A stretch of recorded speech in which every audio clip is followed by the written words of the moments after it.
ស្នេហ៍ក៏មិនដែលចង់មានអ្នកថ្មីបងរស់នៅដើម្បីបានដឹងពីសុខទុក្ខអូន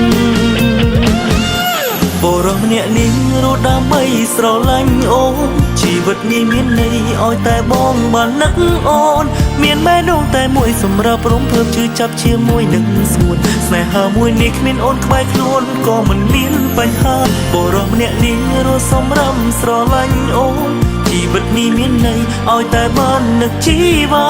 រឿងដែលបងសោកស្ដាយគឺបងមិនអាចខ្លាចជាអ្នកថែរក្សាតែសង្ឃឹមថានឹងមានមនុស្សម្នាក់ដែលអូនស្រឡាញ់មើលថែអូន